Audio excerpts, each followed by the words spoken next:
الرحمن الرحیم۔ بھائی اور دوستو، یہ زندگی فانی ہے۔ ہم ساروں نے اپنا ایک مقرر وقت یہاں گزارنے کے بعد اللہ کے آگے پیش ہونا ہے، اپنے اعمال کا حساب دینا ہے۔ وہ اچھے اعمال جو ہم یہاں کریں گے وہ ہمارے آگے کام آئیں گے۔ اللہ تعالیٰ نے سورہ بقرہ میں یہ فرمایا ہے کہ نماز قائم کریں اور وہ مال جو ہم نے دیا ہے اس کو خرچ کریں، اور سورہ الانفال میں ہے کہ وہ لوگ جو نماز قائم کرتے ہیں اور وہ مال جو ہم ہی نے انہیں دیا ہے اس کو خرچ کرتے ہیں، یہی لوگ سچے مومن ہیں۔ نماز کے بعد جو اہم اللہ نے مسلمانوں کے ذمہ کام لگایا ہے وہ اپنے مال کو خرچ کرنا ہے۔ مال خرچ کریں، پہلی اپنے والدین کے اوپر کریں، رشتہ داروں کے اوپر کریں، یتیموں کے اوپر، مسکینوں کے اوپر، مانگنے والوں کے اوپر کریں۔ ہم لوگوں کو قرض حسنہ دیں، پھر ہم غریبوں، مسکینوں، یتیموں کو دیں، اور یہ دیکھیں کہ قرآن پاک میں آتا ہے کہ ان لوگوں کے اوپر مال خرچ کریں جو اللہ کی راہ میں رکے بیٹھے ہیں اور چلنے پھرنے کی طاقت نہیں رکھتے۔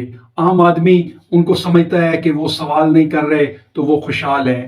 آپ ان کو ان کے چہروں سے دیکھیں، چہرے بتا رہے ہوں گے کہ وہ لوگ ڈیزرو کرتے ہیں کہ ان کو رزق میں سے دیا جائے۔ اللہ کے راہ میں مال خرچ کرنا بہت ہی بڑی نیکی ہے جو اللہ پاک نے نماز کے بعد اہم نیکی ہمارے ذمہ لگائی ہے، وہ لوگوں کے اوپر مال خرچ کرنا ہے۔ ہمارے لوگ مالی مشکلات میں پھنسے ہوئے ہیں، یہ خطہ غربت اور جہالت میں پھنسا ہوا ہے۔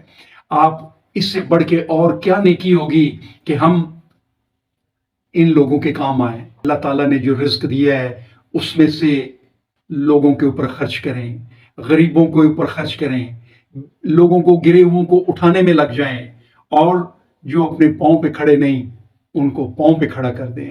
یہ کام ہے جو ہمارے آگے کی زندگی میں ہمارے کام آئے گا، اور یہ وہ کام ہے جو اللہ کو بہت پسند ہے۔ کسی کے جب آپ سہارا بنتے ہیں، آپ کسی ایک فرد کا سہارا نہیں بنتے، اس سے متعلق جتنے بھی لوگ ہوتے ہیں، پوری فیملی ہے، اس کو آپ اپنے پاؤں پہ کھڑا کرتے ہیں۔